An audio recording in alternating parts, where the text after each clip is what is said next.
Dear learners and viewers, welcome again to PKT English Mentor. আমরা এর আগের present tense এবং ফার্স্ট টেন্স এই দুইটা সম্পর্কে আমরা জেনেছি। এখন আমরা ফিউচার টেন্স সম্পর্কে জানব।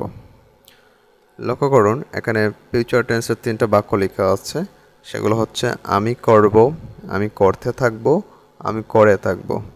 আমি করব, আমি করতে থাকব, আমি করে থাকব। এই প্রত্যেকটা বাক্যই কিন্তু ফিউচার টেন্সে আছে, ঠিক আছে? তো আমি করব এখানে হচ্ছে সবচেয়ে সিম্পল। আমি করব সবচেয়ে সিম্পল হচ্ছে আমি করব। তারপর হচ্ছে আমি করতে থাকব, মানে আমি ভবিষ্যতে কাজটা চালিয়ে যেতে থাকবো, ভবিষ্যতে কাজটা করতে থাকবো। তো আমি করতে থাকবো। এরপর বলা হচ্ছে আমি করে থাকবো, দ্যাট মিনস ভবিষ্যতে কাজটা আমি শেষ করে থাকবো। তো এখন আমরা এই কথাগুলো শুনে কিন্তু বুঝতে পারতেছি আসলে কোনটা কোন টেন্স। যেহেতু এখানে আমি করব এটা ফিউচারের সাধারণ রূপ, সো এটা হচ্ছে ফিউচার ইন্ডিপেন্ডেন্ট টেন্স। আমি করতে থাকবো, এটা যেহেতু ফিউচারের কাজটা চলতে থাকবে বোঝাচ্ছে, সো এটা হচ্ছে ফিউচার কন্টিনিউয়াস টেন্স। আর আমি করে থাকবো, যেহেতু এটা ফিউচারের কাজটা শেষ হয়ে থাকবে বোঝাচ্ছে, সো এটা হচ্ছে ফিউচার পারফেক্ট টেন্স। তো এখন আমরা বিস্তারিত জানি এই টেন্সগুলো সম্পর্কে। প্রথম হচ্ছে আমাদের ফিউচার ইন্ডিপেন্ডেন্ট টেন্স, বা এটাকে সিম্পল ফিউচার টেন্সও বলে।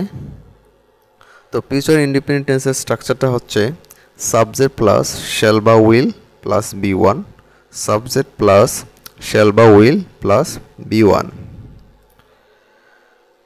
তো এখানে আমরা কিছু বাক্য পড়ি, যেমন আমি করব, আমরা করব, তুমি করবে, সে করবে।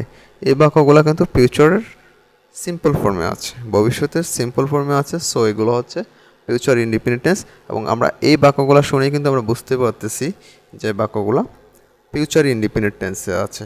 সো এখন আমাকে কি করতে হবে? এখন আমাকে যেটা করতে হবে সেটা হচ্ছে ওই বাক্যগুলোকে আমাকে ইংরেজিতে কনভার্ট করতে হবে। তো ইংরেজিতে কনভার্ট করব, আমি তো অবশ্যই বুঝে নিছি কীভাবে কনভার্ট করব, কারণ হচ্ছে এই বাক্যগুলো হচ্ছে ফিউচার ইন্ডিপেন্ডেন্ট টেন্স। তো ফিউচার ইন্ডিপেন্ডেন্ট টেন্সের স্ট্রাকচার ফলো করে আমরা এগুলোকে এখন ইংরেজিতে করব। যেমন আমি করব, তো আমি করব এটা যদি ফিউচার ইন্ডিপেন্ডেন্ট টেন্স আমি বুঝতে পারি, তাহলে আমাকে অবশ্যই স্ট্রাকচারটা দেখেই আমি এটা লিখবো। তো স্ট্রাকচারের প্রথম হচ্ছে সাবজেক্ট, তো আই লিখলাম, সাবজেক্ট আমি, আমি বলতে আই। তারপর হচ্ছে শ্যাল বা উইল, তো আয়ের সাথে শ্যাল বা উইল, আয়ের সাথে শ্যাল হয়। কিন্তু মডার্ন ইংলিশ গ্রামারে এখন আর শ্যাল আর উইলের কোনো পার্থক্য বোঝা যায় না, শ্যালের ইউজটা একদম কমেই গেছে। তারপর আমরা আয়ের সাথে যেহেতু শ্যাল হয়, আমরা শ্যালটাই লিখতেছি, আয়ের সাথে শ্যাল হয় তাই আয়ের সাথে শ্যাল দিলাম। তারপর বি1, তো এখানে ভার্ব হচ্ছে করব, করব বলতে মূলত ভার্ব হচ্ছে করা, তো করা বলতে ডু, তো ডু এর বি1 হচ্ছে মানে বেস ফর্ম আর কি। তো প্রথমটা ভার্বের প্রথম ফর্ম, তো ডুই থাকবে, তাহলে আই শ্যাল ডু, আমি করব। সেম আমরা করব, উই শ্যাল ডু, তুমি করবে, ইউ উইল ডু, সে করবে, হি অর শি উইল ডু, তারা করবে, দে উইল ডু, পঙ্কজ করবে, পঙ্কজ উইল ডু। তো এগুলো সবগুলো হচ্ছে ফিউচার ইন্ডিপেন্ডেন্ট টেন্সের উদাহরণ। তো আমরা আবার স্পিক কথা বলা, স্পিক, স্পোক, স্পোকেন, এটা দিয়ে আরও কয়েকটা বাক্য করি আমরা ফিউচার ইন্ডিপেন্ডেন্ট টেন্সের। যেমন আমি কথা বলবো, আই শ্যাল স্পিক, তুমি কথা বলবে, ইউ উইল স্পিক, আমি কথা বলবো, আই শ্যাল স্পিক, তুমি কথা বলবে, ইউ উইল স্পিক, সে কথা বলবে, হি উইল স্পিক, আমরা কথা বলবো, উই শ্যাল স্পিক, তোমরা কথা বলবে, তারা কথা বলবে, দে উইল স্পিক, পঙ্কজ কথা বলবে, পঙ্কজ উইল স্পিক। তো এইগুলো হচ্ছে ফিউচার ইন্ডিপেন্ডেন্ট টেন্সের বাক্য। তো আমরা ইজিলি বুঝতে পারবো এখন যে কোনো বাক্য শুনে যে এটা ফিউচার ইন্ডিপেন্ডেন্ট টেন্স কিনা, তাই না? ফিউচার ইন্ডিপেন্ডেন্ট টেন্স হলেই আমরা স্ট্রাকচারটা ধরেই আমরা এটা ইংরেজিতে কনভার্ট করে নেব, ঠিক আছে? তো এখন হচ্ছে ফিউচার ইন্ডিপেন্ডেন্ট টেন্স শেষ, এখন আমাদের ফিউচার কন্টিনিউয়াস টেন্স। তো ফিউচার কন্টিনিউয়াস টেন্সটা হচ্ছে বেসিক্যালি ভবিষ্যতে কোনো কাজ চলতে থাকবে বা হতে থাকবে এরকম বোঝালে আমরা ফিউচার কন্টিনিউয়াস টেন্সটাতে বাক্যগুলোকে কনভার্ট করি। যেমন ধরেন আই শ্যাল বি ডুইং, আমি করতে থাকবো। তো আমরা বাক্যগুলো বাংলাটাই আগে ধরে নিই। আমি করতে থাকবো, তুমি করতে থাকবে, আমরা করতে থাকবো, সে করতে থাকবে, তারা করতে থাকবে, পঙ্কজ করতে থাকবে।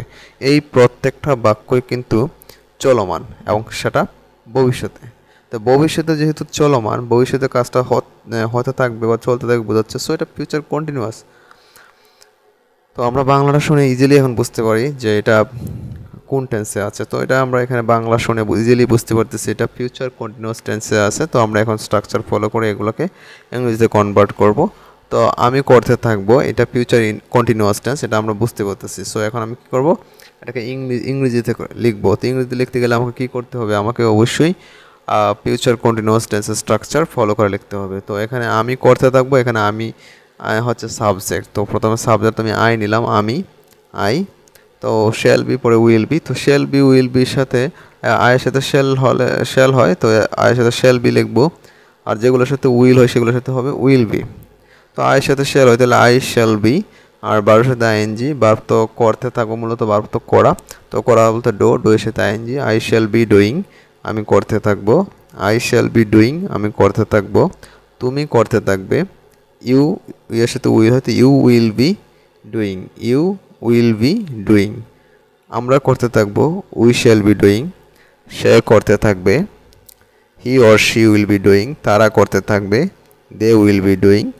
পঙ্কজ করতে থাকবে, পঙ্কজ উইল বি ডুইং। তো এই হলো ডো ভার্ব দিয়ে করা বাক্যগুলা। আমরা স্পিক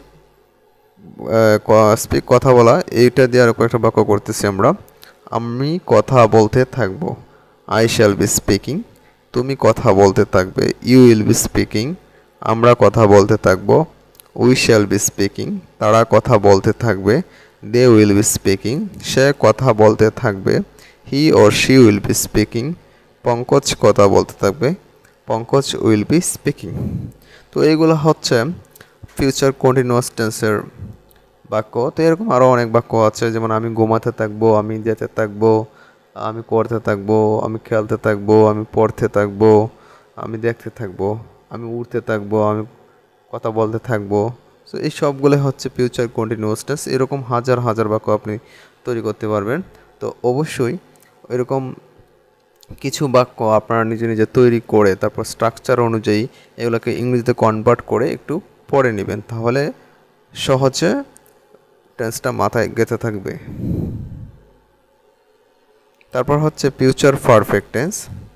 তো ফিউচার পারফেক্ট টেন্সের স্ট্রাকচারটা হচ্ছে সাবজেক্ট প্লাস শ্যাল হ্যাভ বা উইল হ্যাভ প্লাস বি3।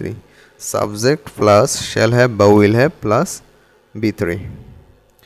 তো প্রথমে সাবজেক্ট, তারপর শ্যাল হ্যাভ বা উইল হ্যাভ প্লাস বি3। তো এটা একই রকম, যে যেটার সাথে শ্যাল হবে এটার সাথে শ্যাল হ্যাভ হবে, আর যেটার সাথে উইল হবে এটার সাথে উইল হ্যাভ হবে।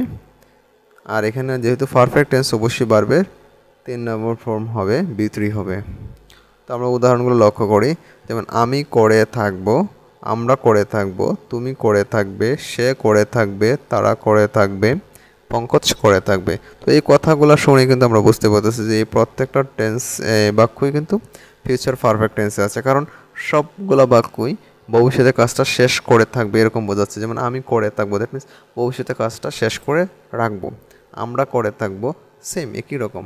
সো এই বাক্যগুলো শুনে আমরা বুঝতে পারতেছি যে এইগুলা ফিউচার পারফেক্ট টেন্স। তো ফিউচার পারফেক্ট টেন্স যদি আমরা এখন বুঝতে পারি, তাহলে এই বাক্যগুলোকে আমরা ইংরেজিতে এখন কনভার্ট করব। তো ইংরেজিতে কনভার্ট কীভাবে করব, ফিউচার পারফেক্ট টেন্সের যে স্ট্রাকচার আছে সেই স্ট্রাকচার দেখে দেখে আমরা করব।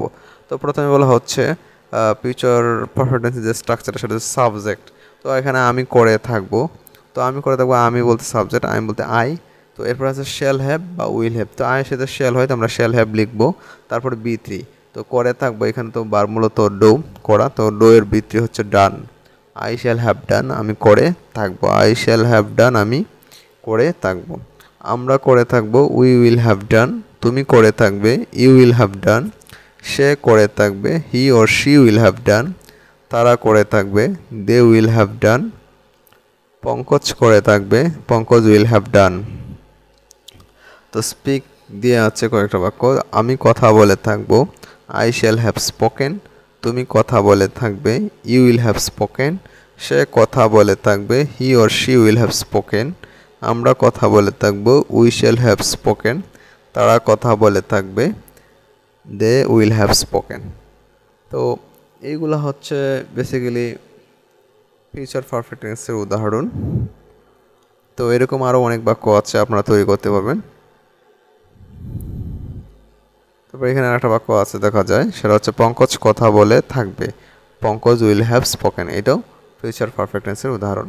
ওকে, এখন হচ্ছে ফিউচার পারফেক্ট কন্টিনিউয়াস টেন্স।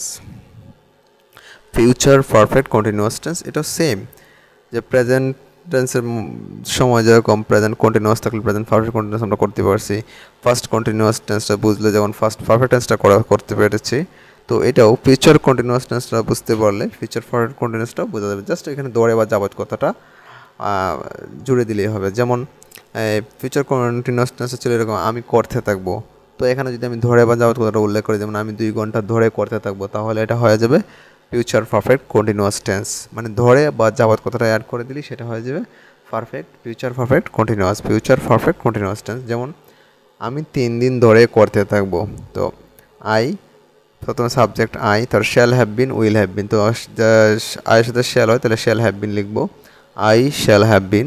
তারপর বাবার সাথে আইনজি ডু আছে, বাব ডু এর সাথে আইনজি ডুইং ফর 3 days, 3 দিন ধরে, ফর 3 days। তো আমরা জানি ফর ধরে হইলে ফর ইউজ করবো, সিন্স হইলে যাবত অর্থে সিন্স। ওকে, তারপরে আমি 3 দিন ধরে করতে থাকবো, I shall have been doing for 3 days। আমরা 3 দিন ধরে করতে থাকবো, we shall have been doing for 3 days। তুমি 3 দিন ধরে করতে থাকবে, you will have been doing for 3 days। সে 3 দিন ধরে করতে থাকবে, he or she will have been doing for 3 days। তারা 3 দিন ধরে করতে থাকবে, they will have been doing for 3 days। Pankaj 3 দিন ধরে করতে থাকবে, Pankaj will have been doing for 3 days। এইগুলো সবগুলো হচ্ছে ডো দিয়ে মূলত বাক্যগুলো করা। আমরা আরও কয়েকটা উদাহরণ দেখি। আমি সোমবার যাবৎ কথা বলতে থাকবো, I shall have been speaking since Monday, যেহেতু যাবৎ আছে সো এখানে since, I shall have been speaking since Monday, you will have been speaking since Monday. তুমি সোমবার যাবৎ কথা বলতে থাকবে, তুমি সোমবার যাবৎ কথা বলতে থাকবে, you will have been speaking since Monday. সে সোমবার যাবৎ কথা বলতে থাকবে, he will have been speaking since Monday. আমরা সোমবার যাবৎ কথা বলতে থাকবো, we shall have been speaking since Monday. তারা সোমবার যাবৎ কথা বলতে থাকবে, they will have been speaking since Monday. Pankaj সোমবার যাবৎ কথা বলতে থাকবে, Pankaj will have been speaking since Monday.